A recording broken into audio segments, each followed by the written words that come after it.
Mheshimiwa Japhet Ngailonga Hasunga, ajiandae Mheshimiwa Yahaya Al-Mhata na Mheshimiwa Innocent Edward Kalogeres. Mheshimiwa Mwenyekiti, nianze kwa kutoa pongezi kwa Mheshimiwa Rais kwa kazi kubwa ambayo ameifanya katika kuiendeleza na kuisimamia na kuiongoza nchi yetu. Ameonyesha maono makubwa sana. Ameonyesha hekima, busara, lakini ile falsafa yake ya 4R kwa kweli imeiweka nchi katika nafasi nzuri sana. Nampongeza sana Mheshimiwa Rais. Lakini jambo la pili, nampongeza sana kwa miradi ya kimkakati, kwa namna ambavyo ameweza kutekeleza miradi ile, miradi ambayo imechangia kwa kiwango kikubwa kuinua uchumi wa nchi yetu. Tumeona jinsi SGR jinsi ambavyo imepokelewa na wananchi na mchango wake katika uchumi wetu. Tumeona bwawa la Nyerere, lakini kesho atakuwa anafungua bwawa lile la kule Mwanza, ile daraja kubwa la Busisi kule Mwanza, ambalo kwa kweli nalo linaunganisha mikoa ile, linatoa mchango mkubwa sana, na miradi mingine mingi. Kwa kweli amefanya kazi kubwa sana na anaendelea kufanya kazi kubwa sana, na ndio maana naamini wajumbe wa mkutano mkuu wa Chama cha Mapinduzi CCM walipokutana mwezi Januari, tukaamua kwa kauli moja kwamba awe ni mgombea pekee wa Chama cha Mapinduzi kwa sababu ya kazi nzuri ambayo ameifanya. Tunamshukuru sana. Lakini pia nampongeza kwa kutuletea miradi mingi, miradi mizuri, miradi kwenye jimbo langu la Vwawa. Ameleta miradi mingi sana kwenye upande wa elimu. Tumeona shule kadhaa zimejengwa, zaidi ya 6 mpya, mpaka zikiwepo za kidato cha 5 na cha 6, na shule ya mfano ambayo ametupa bilioni 4 ambayo inafanya kazi. Kwa kweli tunampongeza sana. Lakini ametuletea chuo cha mkoa cha VETA, kinajengwa, karibu kinakamilika.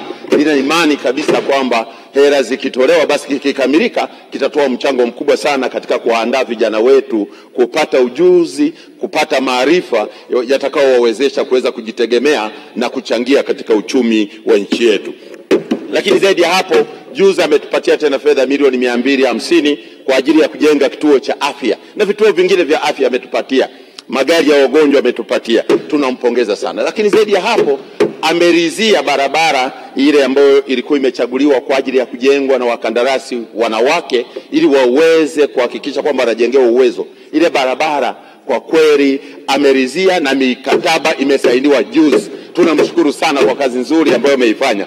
Mheshimiwa Mwiguru, naamini utaisupport sana hii barabara. Wale wakandarasi wanawake waijenge kwa wakati, waonyeshe uwezo wao, ili kusudi barabara ili iweze kukamilika kwa wakati, pamoja na miradi mingine ya umeme na mambo mengine. Lakini ni wapongeze mawaziri wote wawili, waziri wa fedha ndugu yangu Mwiguru Nchemba, Profesa Kitila, manaibu wenu, lakini na watendaji walioko kwenye wizara zenu. Kwa ujumla wake mnafanya kazi nzuri sana sana sana, na sisi tunaziona kazi nzuri. Mmeisimamia bajeti vizuri, mipango mizuri ya maendeleo mizuri sana mmeitengeneza, na kwa kweli sisi kazi yetu ni kuwapongeza kwa kazi mnaoendelea kuifanya na kuwaombea kule mtakakokwenda wakati mnaenda kugombea, basi wale wananchi wawarudishe kwa kura nyingi za kishindo, na wampe Mama Samia, Daktari Samia Suluhu Hassan kura za kishindo. Mheshimiwa Mwenyekiti, ningependa kuchangia kwenye swala la mfumo jumuifu wa masuala ya fedha. Mfumo jumuifu wa masuala ya fedha ni muhimu sana kuhakikisha kwamba Watanzania wote wanakuwa na akaunti za benki, au wanakuwa na akaunti kwenye mitandao ya simu, au kwenye SACCOS na maeneo mengine. Ni kitu muhimu sana Mheshimiwa Mwenyekiti, kwa sababu sasa hivi asilimia kubwa ya Watanzania wamekuwa na simu za mkononi. Sasa basi lazima tuweke mkazo katika kuhakikisha kwamba wanapopokea fedha, wanapofanya malipo makubwa, malipo ya kawaida, basi yafanyike kwenye mitandao ya simu, na hiyo ndio itakaofanya sasa uchumi wetu uweze kuwa ni uchumi wa kisasa. Sasa hivi uchumi wetu kwa maeneo mengi ni uchumi ambao ni informal. Watu wengi wako nje ya mfumo wa fedha. Sasa wakiwa nje ya mfumo wa fedha, kwa kweli namna ya kumanage uchumi, namna ya kuchangia inakuwa ni kazi kubwa sana. Lakini pia ningependekeza muangalie zile gharama zinazotozwa na mitandao ya simu, zile gharama zinazotozwa na mabenki wakati mtu anapofanya transaction kwenye benki. Zile gharama zikiwa kubwa zinawafanya watu wengi wasiweke fedha benki, na watu wengi wasitumie mitandao ya simu, lakini wasiwe katika huu mfumo jumuifu. Kwa hiyo mkiliangalia vizuri, nimeiona hotuba yako Mheshimiwa Mwigulu, umelisemea hilo na umeweka mkazo kwamba sasa tunakokwenda lazima tutilie mkazo katika kuhakikisha watu wengi wanakuwa kwenye mfumo jumuifu wa masuala ya kifedha. Nafikiri hili litatusaidia sana.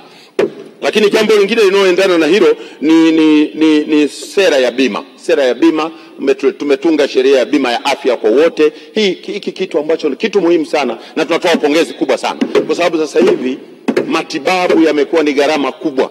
Uwekezaji ni mkubwa tumefanya katika majengo, katika hospitali mbalimbali, vituo vya afya, zahanati, na gharama ni kubwa za matibabu. Sasa ili wananchi waweze kumudu matibabu, ni vizuri sasa hii sheria ya bima ya afya ikaanza kufanya kazi mapema iwezekanavyo. Kwa hiyo tunaomba zile kanuni zinazotakiwa kuhakikisha kwamba hii sheria inaanza kufanya kazi, basi itolewe mapema kusudi iweze kufanya kazi vizuri. Lakini pia sera ya bima ya masuala mengine, kwa mfano tulipitisha pale miaka miwili iliyopita kwamba uwekezaji, kwamba mali za serikali zile za kibiashara ziwe zinakatiwa bima.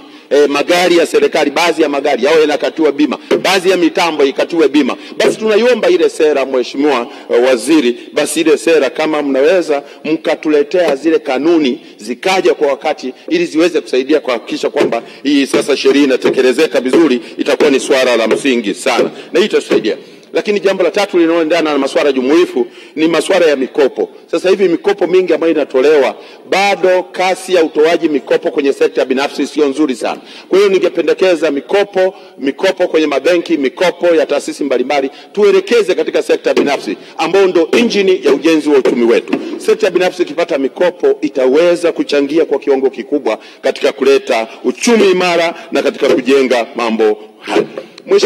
Mheshimiwa Mwenyekiti, ningependa pia nichangie swala la umaskini. Watanzania wengi ni maskini, na nimeona kwenye hotuba mnasema karibu 26% ya Watanzania bado ni maskini, wako kwenye umaskini mkubwa. Yani ina maana robo ya Watanzania bado tuko kwenye hali ya chini. Sasa Mheshimiwa Mwenyekiti, ningependa nikumbushe kule nyuma tulikuwa na mikakati ya kupambana na umaskini huu. Tulikuwa na mkukuta namba 1, tukawa na mkukuta namba 2, lakini sasa hivi sijaona tena mkukuta. Mimi nilikuwa na shauri tungekuja na mpango mkakati sasa wa kushusha hiki kiwango. 26% bado ni kubwa. Tushushe hiki kiwango ili tuhakikishe kwamba watu wengi wanatoka katika hili dimbwi la umaskini, kusudi waweze kuingia katika hali ambayo ni nzuri na tuweze kuchangia katika uchumi. Haiwezekani tuendelee kuwa maskini. Nchi yetu ya Tanzania ni nchi iliyobarikiwa, yenye rasilimali nyingi, yenye ardhi nzuri sana ambayo imetapaka, yenye madini, yenye kila aina ya maliasili zilizopo. Kwa hiyo hatustahili kuendelea kuwa maskini. Kwa hiyo nafikiri waheshimiwa mawaziri wangu wawili, leteni mkakati wa namna ya kupunguza hiki kiwango cha umaskini, ili watu hawa watoke kwenye umaskini na nchi yetu tuweze wote sasa kufurahia kwamba tuna maendeleo mazuri. Na ili tuweze kukabiliana na hili, hebu tujifunze kutoka katika nchi mbalimbali. Kuna baadhi ya nchi ambazo zilikuwa ni maskini kuliko hata sisi, kuna baadhi ya nchi ambazo zimepambana na umaskini na zimefika kuwa ni nchi zilizoendelea. Sasa hebu tuangalie walitumia mbinu gani kutoka katika ule umaskini mpaka wakafika mahali ambapo ni pazuri. Sasa na sisi tukijifunza kutoka kule kwao, tunaweza na sisi tukaongeza na uwezo wetu na mawazo yetu, basi tukaweza tukatokana na huu umaskini, tukapunguza kile kiwango cha 26%, tukaja labda 20%, mpaka mwisho tukawa na 0% ya watu kuwa maskini katika nchi yetu. Kwa sababu mimi sikubaliani kabisa kwa Watanzania kuendelea kuwa maskini, na umaskini siwe sifa ya kujitetea, siwe sifa ya kujivunia. Lazima tulione kwamba hili ni janga, tuondokane, kila Mtanzania aondokane na umaskini, na kila Mtanzania afanye kazi ili kuhakikisha kwamba kwa kweli umaskini huu tunautokomeza. Mheshimiwa Mwenyekiti, napongeza hotuba za mawaziri wote wawili. Nimeona kipaumbele kikubwa kimewekezwa katika sekta za uzalishaji. sekta za uzalishaji ni kitu muhimu sana, na hili nafikiri ni muhimu. Labda kabla sijachangia hiyo, Mheshimiwa Mwenyekiti, kuna swala hili la madai ya watumishi. Nampongeza Mheshimiwa Rais, ameongeza mishahara kwa watumishi wa umma. Haijawahi kutokea, ameongeza kwa kiwango kikubwa, ameboresha maslahi, tunaona madaraja yanapanda, tunaona kila wakati. Lakini kuna tatizo ambalo bado lipo katika mfumo wetu. Ile stahiki za watumishi wanapoenda likizo zimekuwa zikichelewa sana, na kwa mfumo wale wanatakiwa kulipiwa na serikali zao zile za mitaa. Lakini ni wazi kabisa, kwa mfano serikali kama ya nichukue halmashauri kama ya kwetu ya wilaya ya Mbozi, ina watumishi walimu peke yake wako zaidi ya 400.